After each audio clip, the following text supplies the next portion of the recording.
Well, here I am on my walk, listening to various tunes. I'm about roughly halfway, about to hit the playground section at the bottom here. Coming up towards the bottom is a Donald Duck head. It's really weird. It's this gigantic Donald Duck head that's just sitting on a truck or something. When we get there, I'll video it. And I don't know, Steve always talks about how we should do live, and ever since I got here, that first summer when I was living on the bench and he'd be collecting and handing out strings. He had a little smiley face thing, and there was also Ruben from California. I haven't seen him in years. I mean, he was an old guy back then, and last time I saw him was a couple of years ago in a bus station in Tel Aviv, and he had some sort of helper with him. I think he's got like dementia, or I don't know, but he's old anyway, so he needs helper. Anyways, so Steve was talking about going live, and figure I'm walking, I'm listening to tunes, and might as well try and do another talk. I don't know if anybody actually ever pays attention. I don't know if I ever say anything worthwhile, but anyways, the first thing that came to mind was another list of 10 gratitudes and 10 ingratitudes. I'm grateful I have the energy to do this walk. I'm ungrateful that it's motivated by, that excess of gas from all the cigarettes. But, so that's one and one. Here's Donald Duck's head. I don't know if you can see it. The lighting kind of sucks tonight. It's Donald Duck on a trailer of sorts. Anyways, okay, number two. I'm grateful for my watch. Even though a couple of times I've had to adjust it. I think twice I noticed that it was lagging. And once, maybe twice, I noticed that the date was kind of off. I'm grateful. So, I guess second ungrateful or ingratitude is that this watch is not perfect. In fact, to date, the only perfect watch I've got is the Seiko automatic.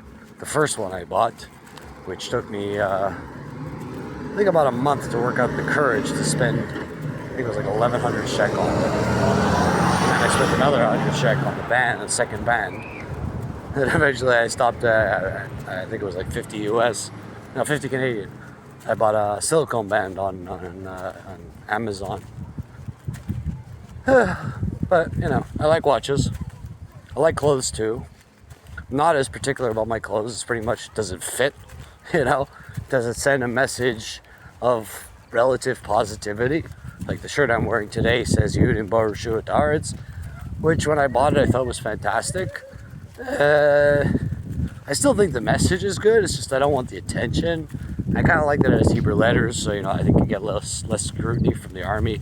I don't look typical, Jewish. I might even look like, somebody who's starting to fight, but I'm not a fighter. I mean, I do occasionally run my mouth negatively. Occasionally I curse people. That's my father, that's my parents, that's my siblings. I've got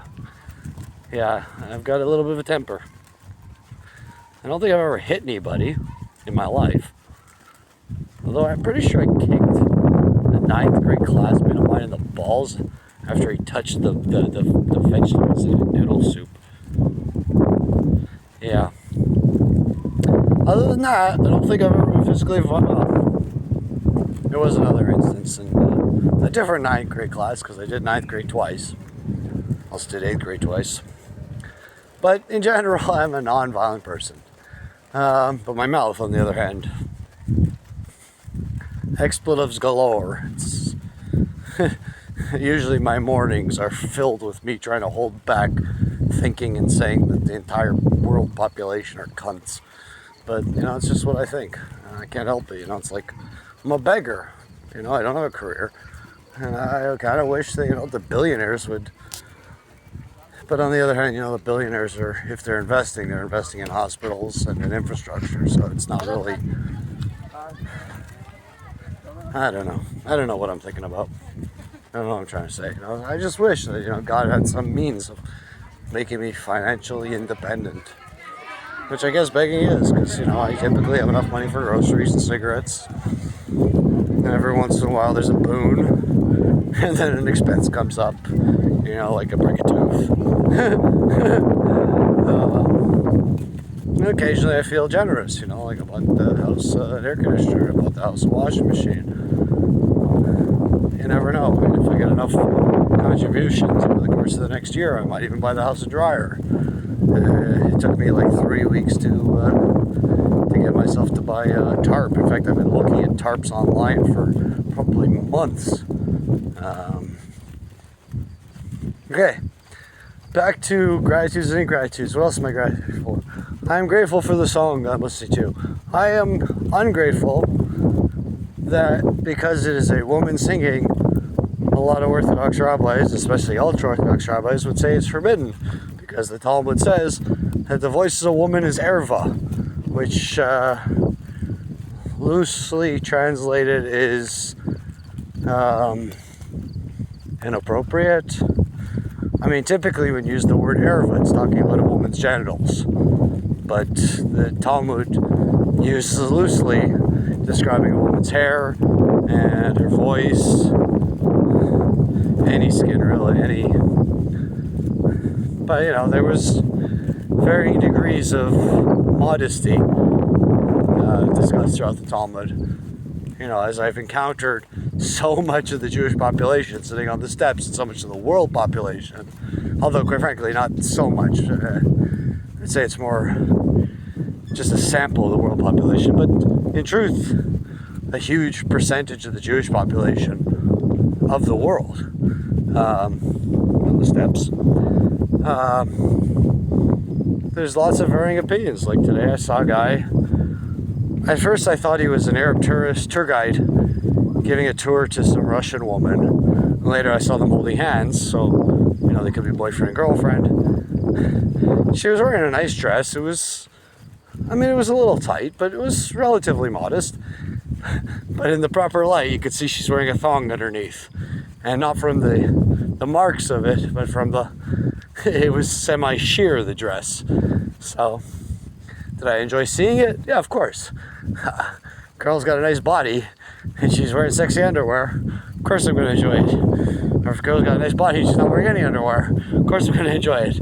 I'm a normal heterosexual male, and I'm not that big a prude. Although, quite frankly, when I think about being with my next woman, hopefully my wife, I'm not so sure how sexually adventurous I'm going to be, In my mind, I kind of just want to cuddle, missionary. I don't want to think of her as my whore. That was one of the big issues I had with my first girlfriend, is I tried like everything I could think of with her, and in my mind, to a certain extent, she was my whore. Not that I paid her, although I did try and buy her nice stuff occasionally. But that's not what I want. I want a wife. And if you follow, Rabbinic Judaism, a lot of that sexual exploration is not appropriate in marriage. It's not appropriate anywhere, but it's not so good, according to the rabbis, for marriage. But I don't know. I mean, maybe I'll marry a woman who has a certain past like me and does want to try this stuff, kind of from a prudish perspective, and kind of from a, I'm kind of a new person as an older person, and I want to see what it's like to do this, not with the hormones raging, but with, it's hard to put into words, because in my head, as I'm thinking about it, it seems so animalistic. I was having this conversation with Steve earlier. The Talmud is okay with anal sex. I don't understand how it could be okay with it, because according to much of Talmudic literature and the law, sex is supposed to only be for procreation. Now, can you have sex with your wife otherwise? I've heard, and I'm pretty sure I've read, that it's, kind of obligatory between man and wife, whether for procreation or not, that it's simply just it's kind of like eating. A person needs to eat, a person needs to sleep, a person needs to exercise, and a couple need to be physically intimate, or else the relationship is, I don't know, not the Jewish way,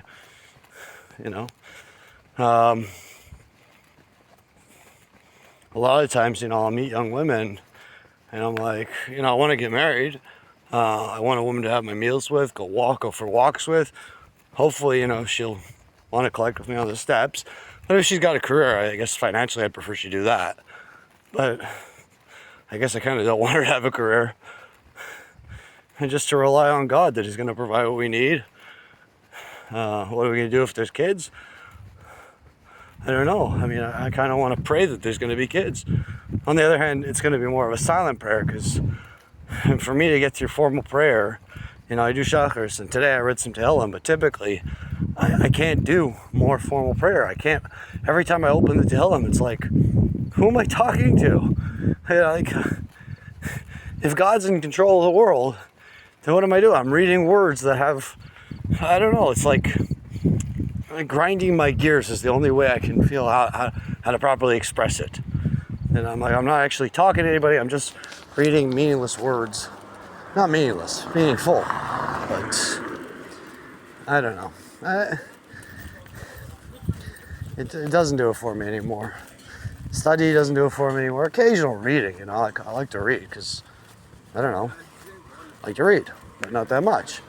A couple minutes here and there on the bus. Tonight I was tempted to on the bus back. There was good lighting on the bus, at least for most of the trip. But I dismissed it. I'd rather just, play backgammon and rest my eyes and think a little bit, So here I am on the return trip. This is kind of where I started the video. I mean, a little bit further down there, but basically over here, like within 50 meters. And, okay, another gratitude. Number 4, this would be my 4th gratitude. I'm grateful I got food tonight for free. I'm ungrateful it's not like, gourmet, but I am grateful that I got free food and I don't have to think about what I want to get at the grocery store. I was pretty certain I was going to get some sort of deli and make a deli sandwich, but here I don't have to. It's got chicken in it. It's got, I think, couscous, and I think there's a vegetable side. So it's basically a balanced meal. I might have one of the buns with it, I might not. I'm thinking about putting the chicken on the grill, heat it up, but not necessarily. I'm not even sure how hungry I am. This walking, usually around here I start coughing and that clears my lungs a little bit and clears my throat a little bit. There's a little bit. But so far this walk hasn't been that way. Maybe the talking's helping. I don't usually talk that much. In fact, I usually shoo away people who want to have conversations. It's like, you can't solve my problems. You don't have the means. And if you had the means, you wouldn't use it on me. You use it on something, dare I say, more important, like infrastructure. This is the country has plenty of roads that need fixing. And there's plenty of houses that need to be built, and there's plenty of houses that need to be refurbished or renovated. The house I live in has plenty of things that need to be redone, but that's on a small scale. But on a large scale, there's plenty of homeless in the country. I don't know if the situation is as it was, but 5 years ago, I was in a homeless shelter in Tel Aviv. And I remember one night, one of the guys, he asked me if I wanted to come with him handing out sandwiches to homeless people. I went with him. And there was a lot of people living around the central bus station, homeless. I don't know if they're Jewish or not, but it was deplorable living conditions. I don't know what's the story at that homeless shelter now, but I also don't know what's the story with those homeless people. For me to get to Tel Aviv to see what's going on at night and come back is veritably impossible. I live minimum 2 hours away from Tel Aviv. Minimum. And I don't have any ID, so even if I had the money, I couldn't stay at a hostel. I'm so tempted to go travel anywhere, and I really can't, that's one of the reasons I bought the sleeping bag on AliExpress, is let's say I want to go travel to Kfar Chitim. It's 4 hours away. Even on a nice night, you still want to have something to cover yourself, even if you're lying in the grass. You don't want to sleep out in the elements. You want something to cover yourself. I mean, maybe not everybody's like that, and I'm reading this Jules Verne, Mysterious Island, and he talks about how people just slept on the sand, but they kind of made a hut of sorts, or they were in a cave of sorts. I don't know. I'm not getting a clear picture of the story, and I'm probably not going to reread it. I don't think there's any book I've ever read twice. I tried reading Catch 22 the second time around. Even 20 years later, I was like, nah, I can't do this. James Clavell's Shogun, I thoroughly enjoyed it. I read the whole thing in like 4 days, like 1,400 pages of the book. I couldn't read it again.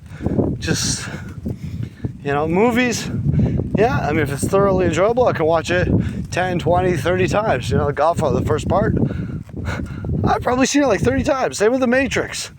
Probably seen all 3 of The Matrixes like 20, 30 times. Inception, I've probably seen 10 times.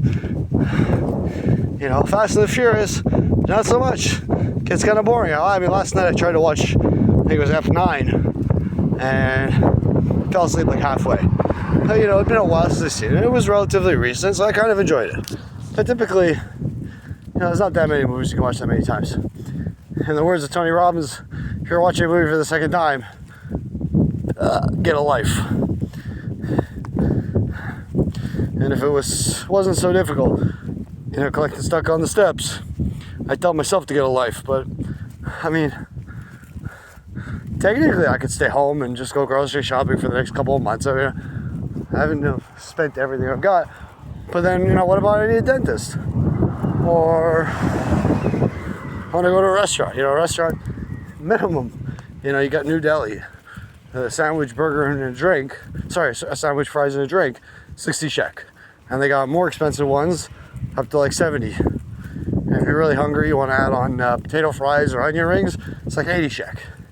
So, and if I had a spouse, that's minimum of like 120 up to 160. And that's just New Delhi. Let alone this restaurant in Berlin I wanted to check out. Or, what's the other one? The one I was at the other night. Oh, Golden Burger. I mean, if I was well-to-do, and I had a girlfriend, I would take her there. I'd probably get 2 burgers and a side of fries or 2 fries and onion rings or whatever, and split the second burger because I don't really need to eat 2 burgers, but and the fries. Although preferably get some sort of salad and a burger and fries. I do like my vegetables on an intellectual level, sometimes even on a physical level. It reminds me I should eat the cucumber I bought last night. It's not going to go bad, but in the humidity, these things, they get very facile. Is that the word? I can't remember what the right word is. It gets like rubbery, very quickly. When I bought it last night, it was very firm, a really nice, cucumber. But if you leave it for a couple of days, it gets kind of rubbery, and then forget about it. Okay, what else is there? Gratitude number 5. I'm grateful I live in a place that has somewhere I can walk for like 40, 45 minutes to an hour with like almost no distractions. I am ungrateful that the beginning of the walk has a section without sidewalk, and that there are parts of the walk where it can get a little dicey with the cars because they'll be coming at it a little bit fast. Like just now, a bus was coming and I couldn't tell which side of the which lane he wanted. There's only 2 lanes, oncoming and going, whatever, coming and going traffic. And the way he was going, I couldn't tell if he wanted to stay in his own lane or move into the oncoming lane because of just fitting into the turn. It gets a little, frightening. It's a bus. A car, you can imagine, you get a slight bump, you're not going to kill it. A bus, you'll be flattened, right? Probably equally dangerous. Although, to be honest, if you got a death wish, and quite frankly, because I've been rejected by pretty much the entire Jewish female population of the world, half the time I ask people to lend me their guns so I can kill myself. And I don't even know if I had a beautiful, wonderful, loyal wife who would sit by me, and prepare us lunches or suppers sometimes. Because, come August, it can be like 30 degrees, even at 8 p.m. Maybe not 8 p.m., but like let's say 5 p.m., 6 p.m. by 8 p.m., okay, it's gone down to 25. 11 p.m., it can still be 22 degrees outside. It's nice weather, and if she's got the meals and she's willing to keep me company, and you got a guy like Steve or Mo or anybody around to make some banter, to make some small talk, to, not feel completely alone in the world, financially, it's almost necessary to stay out there. On my own, it's frustrating, and when there's not Steve or Mo around, my goodness. It's just the old people around. You got Rivka and Shimon with his flute, and Rivka is just sitting there depressed out of her mind, it looks like, possibly even angry.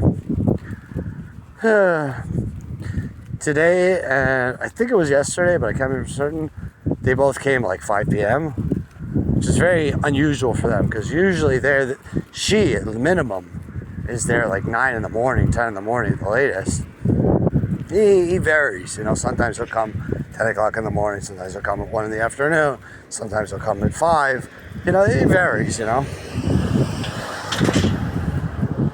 but she was very consistent for like years, but then again, you also had Sarah, elderly Israeli woman, I think with Persian, like Iranian family background. She was out there like my first 4 years there, and then she just disappeared in the last 2 years. I think somebody asked Bracha, who often comes in the evenings, and she said she's doing okay. I guess when I was hanging around just the old people, I felt energetic, and I didn't really care what the chicks thought of me or whatnot. Now, there seems to be more guys, roughly my age, give or take 15 years. Steve's got at least 15 years on me, maybe 25, I don't know. And Mo's also, I think he said he turned 60. And then you got Tepper at home. He's got to be a good 5-10 years older than me. And it's starting to feel a little weird, with the chicks rejecting me. It's like, am I a leper? Am I that perverted? I keep telling people, if this was 200 years ago, they'd be throwing the chicks at me, but maybe not. Maybe I really am that perverted kind of guy. I'm not going to say a cradle robber, because they're not children. I'm not going after 12, 13, 14, 15s. Once in a while, there's a 16-year-old that I try and approach, but it's very rare, But typically, it's like 18, 19, 20. Yesterday or 2 days ago, there was a 30-year-old woman. She says she's working at City Hall. Says she's going to try and help me get a visa. And I thought, maybe something could happen between us. She's 30, I'm 41. She's relatively good looking. She's relatively modestly dressed. She had the decency to sit with me for a few minutes. I thought,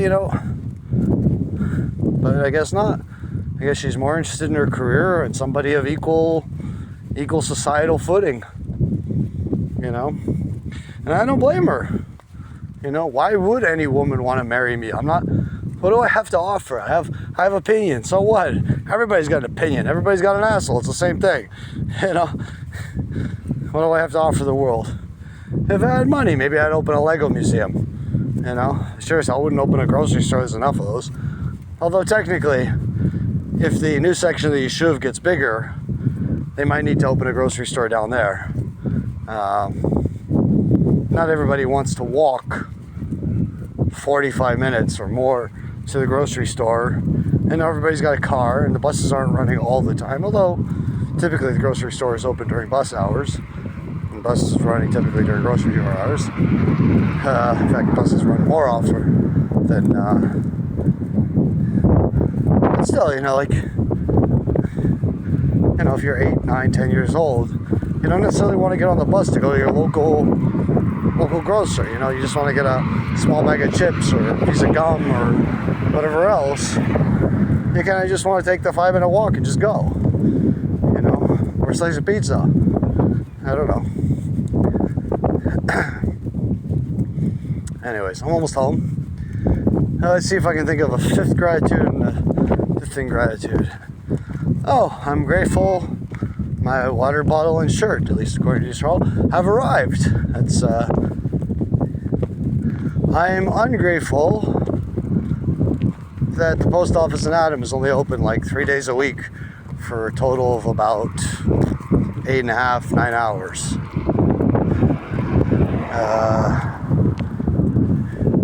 And that I typically get my notifications a little late. But I'm grateful those things arrived. Instead of lugging around a 1.5 liter Maiden bottle, I can lug around a semi-fancy AliExpress bottle. Not that fancy. Let's see what else. Number 6. I'm grateful the weather tonight is beautiful for a walk. It is breezy, and wearing long pants, and wearing a long sleeve t-shirt and a baseball cap, it is beautiful weather. I mean, if I had my current situation 20 odd years ago with Tip, I would be holding on to her and kissing her and saying, we have the life. I mean, seriously, I've got enough cash for my needs. I got an income that seemingly will match my upcoming needs. I mean, at the time I thought she was gorgeous. I didn't think too much about her little tits, but short, wide hips. I thought she was wonderful. God, do I miss her every day of my life. Almost every day of my life. It's like she died on me, but she didn't. She moved on. I was the idiot.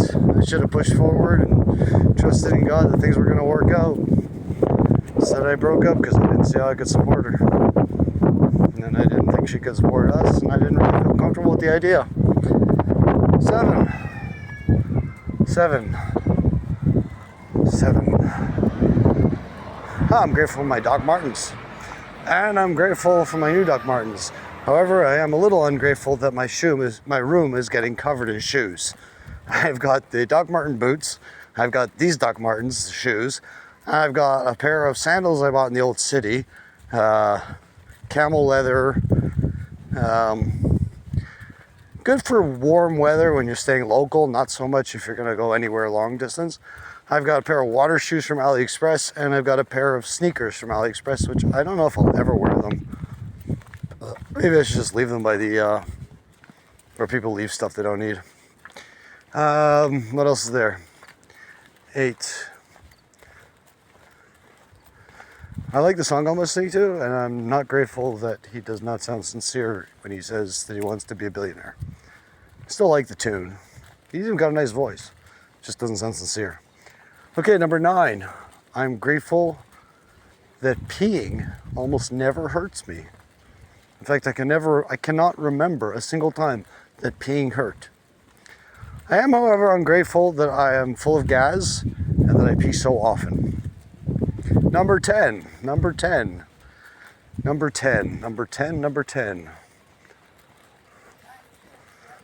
I'm grateful that according to most rabbinic authorities, shaving with a machine is permitted. I am ungrateful that shaving with a razor is not. Not a straight razor. One of those, Bics or Gillettes or, safety razor. Because having a smooth head and a smooth face, there's almost no better feeling on my face. I mean, don't get me wrong, I like to prick you a little bit, but smooth? And it's hard to, miss patches. It's easy to miss patches with a machine, because I don't use a mirror. I just, and then afterwards I check on a mirror. Okay, that's it. That's my 10 gratitudes, 10 gratitudes, and I am almost home. As you can see across the street, I'm, 20 meters away, 30 meters away, 40 meters away, something like that. Yeah, not really good at gauging distance. I mean, I think I am, but who knows. Anyways, peace out. Have a good night. I'm going to go have some supper after I pee.